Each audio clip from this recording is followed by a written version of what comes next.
안녕하세요. 저는 60살 택시 운전을 하며 올해로 80 되신 홀어머니를 모시고 생계를 유지하고 있습니다. 저는 형 하나, 남동생 하나 있는 둘째였는데 다른 형제들 다 가정 꾸리고 자기 짝 만나 토끼 같은 자식들 낳고 알콩달콩 살고 있을 때 저는 이상하게 아무리 노력을 해봐도 제 인연이 닿질 않더라고요. 사실 제가 스스로 볼 때는 택시 운전하면서 모아놓은 돈도 꽤 있었고 그럭저럭 생김새도 괜찮다 여겼지만 현실은 그게 아니었나 봅니다. 제가 마음에 들어하는 여자는 저를 싫다했고 막상 제가 싫은 여자는 저를 좋다고 하니 이런 악순환이 흐르면서 저는 나이만 먹어 결국 혼기를 놓치게 되었습니다. 제 어머니는 저더러 눈도 좀 낮추고 마음 착한 여자 만나 아무나 결혼하라 했지만 어디 사람 마음이 그런가요? 심지어 어머니께서는 제게 애원하며 외국인까지 닥치는 대로 소개해 주셨지만 별실이 이루어질 리가 없었습니다. 그러던 중 평소에 친하게 지냈던 동료 기사 친구 아들이 안타깝게도 교통사고를 당해 저 세상으로 갔다는 소식을 듣게 되었습니다.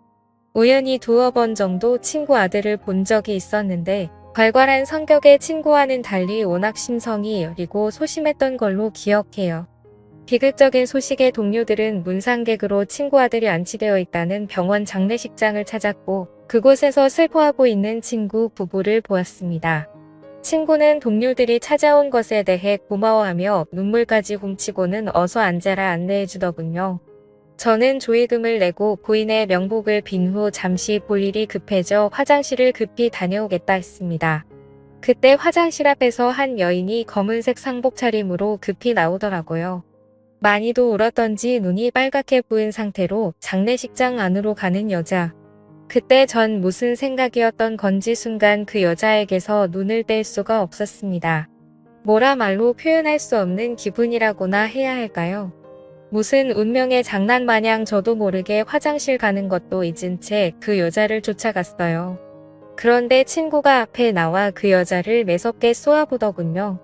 무슨 놈의 화장실을 그렇게 줄기차게 쏘다니냐. 지 서방 잡아먹고 시부모 속 새까맣게 태우니 속이 후련하냐고 말을 하는데 아무래도 상복 입은 여자는 상 치르고 있는 아들의 안사람 되는 그러니까 친구의 며느리 되는 사람이었나 봅니다. 아무리 직설적인 성격으로 유명한 친구라 아들 잃은 슬픈 마음 충분히 이해하겠으나 냉정하게 얘기하면 아들이 신호 위반해서 교통사고로 운 나쁘게 저 세상 갔다는데 며느리가 대체 무슨 죄랍니까? 잘못했다고 죄인처럼 고개를 숙이던 며느리가 안쓰러운 마음이 들었는데 어느새 자꾸만 제 눈이 며느리를 쫓고 있더군요.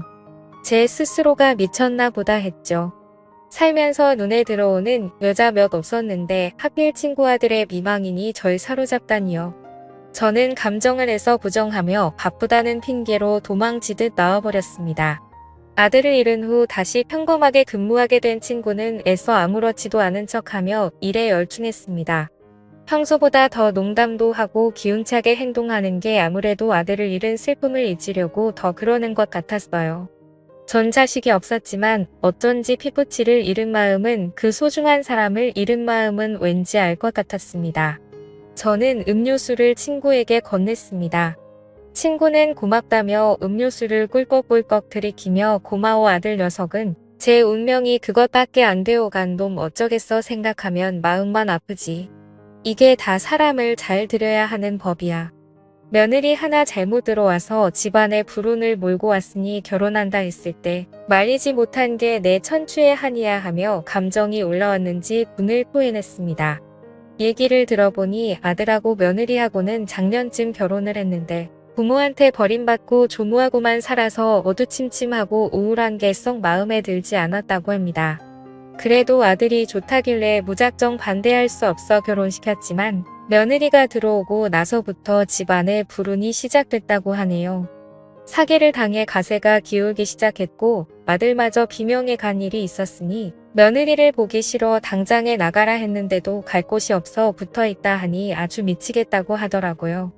그날 밤 친구와 한잔을 하고는 집에다 데려다 주었습니다. 며느리가 나와 시아버지를 부축하는데 고주망태가 된 친구 녀석은 그 와중에도 재수없다며 며느리를 뿌리치고는 저만을 의지한 채 집안으로 들어가더군요. 데려다주며 부인이 되는 사람이 저희 박하탕 밥만 챙겨줘서 고맙다며 집에 드릴 건 없지만 마침 반찬을 많이 만들어놨으니 그거라도 좀 챙겨가시라고 했습니다. 저희는 그 애가 만든 건 안 먹거든요 라고 가시도 친 듯 말하니 뭐 제 딴엔 거절할 이유가 없었습니다. 그날 서글퍼 보이는 며느리의 인사를 받으며 덕분에 반찬 선물을 가지고 간 저는 다음 날 아침으로 어머니와 꽤 괜찮은 식사를 했습니다.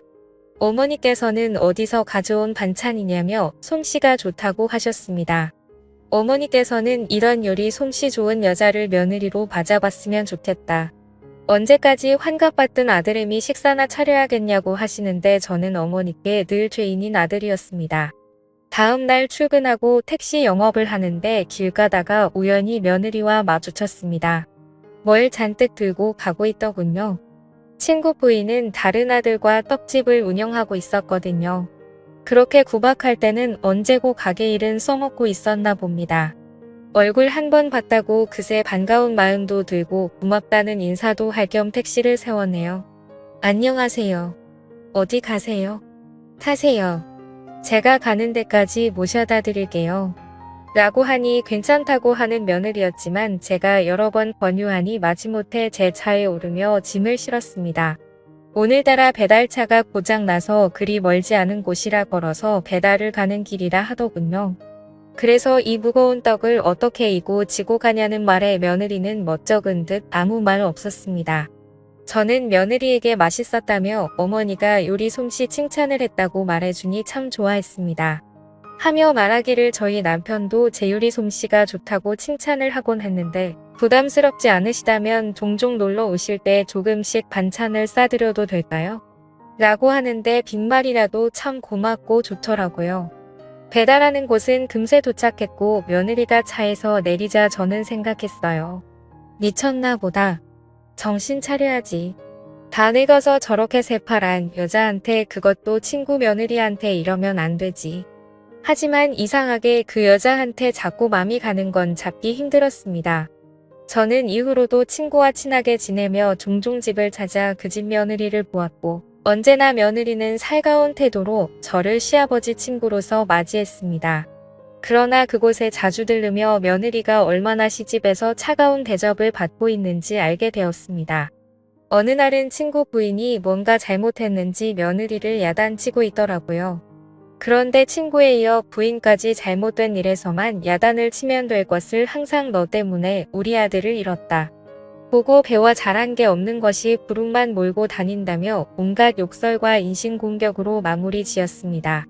그때마다 제 마음이 얼마나 아프고 안타까운지요.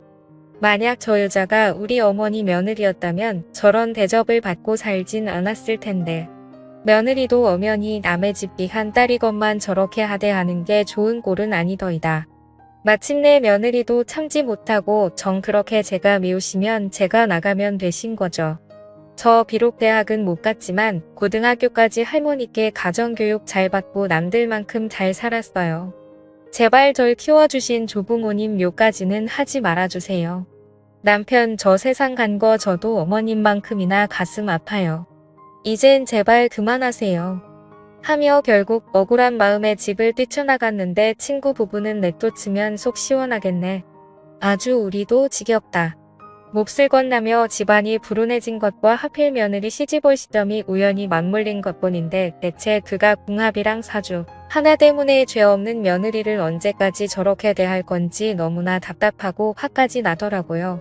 마음 속였던 저는 며느리를 뒤쫓아가 보니 전봇대에 기대어 하염없이 울고 있었는데 어찌나 가슴이 아프던지요. 그런데 며느리가 이상했습니다. 한참이나 울어 지쳤는지 그대로 바닥에 쓰러지는 것이 아니겠어요.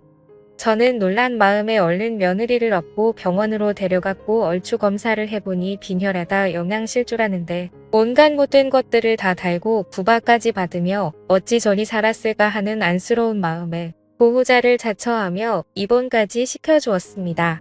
그런데 의사 선생님께서 뭔가 검사 결과가 썩 개운치가 않았는지 조금 더 정밀 검사를 하자 했는데 마침 며느리는 눈을 뜨고서 몸을 일으키며 고개를 젓더군요. 전 괜찮아요. 검사할 돈도 없고요. 어차피 몸이 약해져서 그러니 식사 잘하면 금방 회복될 거예요. 지친 기색으로 말하면서 저를 붙들고 빨리 병원에서 나가고 싶다고 했습니다. 하지만 병원을 나간다 한들 몸도 약한 그녀가 갈 곳이 있나요? 저는 이참에 넌지시 얘기했네요. 혹시 갈 곳이 없으시다면 우리 집 오실래요?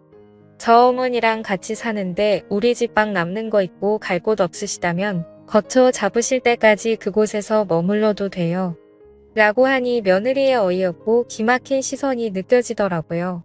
하기사 누가 봐도 이상한 상황이죠. 시아버지 친구가 갈 곳 없다고 받아준다 하니 이상하기도 하고 좀 꺼려지기도 하고 하여튼 그랬을지도 모릅니다. 그런데 생각지도 못한 며느리의 반응은 정말로 신세져도 될까요?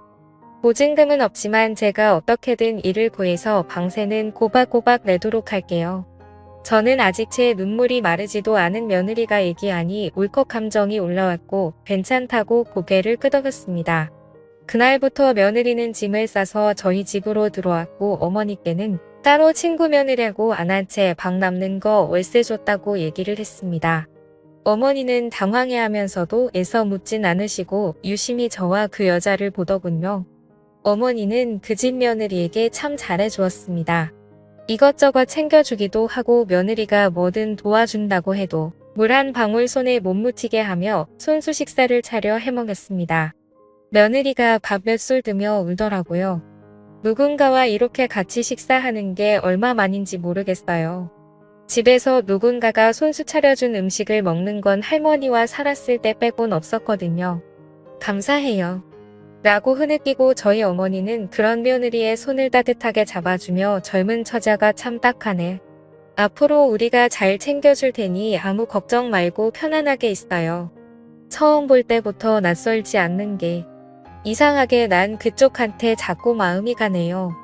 라며 잘 다독여 주었네요. 허나 며느리는 미안했는지 차마 그러질 못하고 장을 봐와 집안의 반찬이라도 좀 만들어놨습니다. 그 반찬을 먹은 제 어머니는 전에 가져왔던 반찬을 만든 주인을 알게 되었고 저희를 알게 모르게 밀어주며 제가 일찍 퇴근이라도 하는 날에는 본인이 할 일이 있다며 저와 며느리를 밖으로 내보냈네요.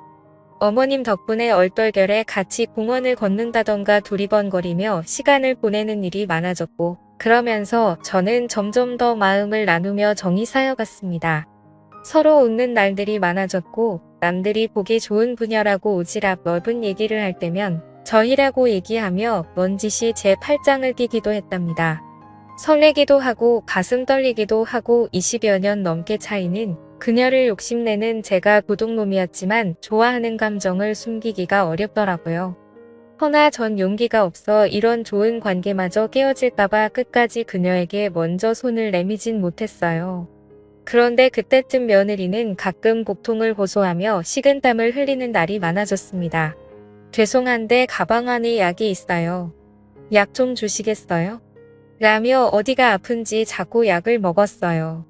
계속 소화가 안 된다며 배가 아프다는 며느리에게 병원을 가자 했지만 늘 이렇다고 소화제 먹으면 괜찮다고 했던 며느리.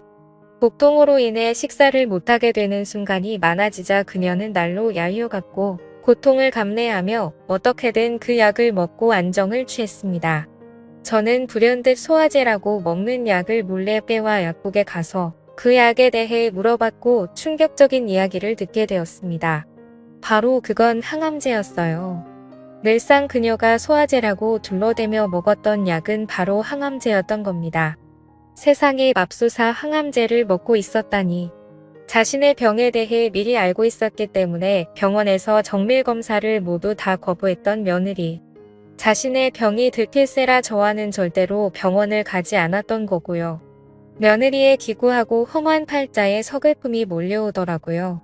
그런데 그놈의 시부모가 며느리가 어떻게 저희 집에 있는 건 알아냈는지 집 앞에서 한참 소동이 일어났는데 평소 보던 성격 좋은 친구네 부부의 모습 대신 독하고 악에 받친 상태로 쌍으로 며느리의 머리채를 잡고 흔들며 괴롭히는데 저희 어머니께서 곁에서 아무리 말린다 한들 80세 넘은 노인이 뭔 힘이 있겠습니까?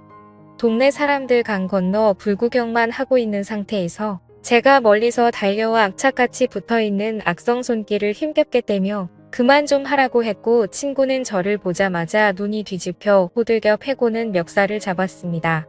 아주 천하의 못된 것들 어디 빌부터 사나 싶었더니 우리 아들 간지 얼마나 됐다고. 다 늙은 노인네를 그것도 어떻게 내 친구하고 붙어서 같이 살 수가 있냐.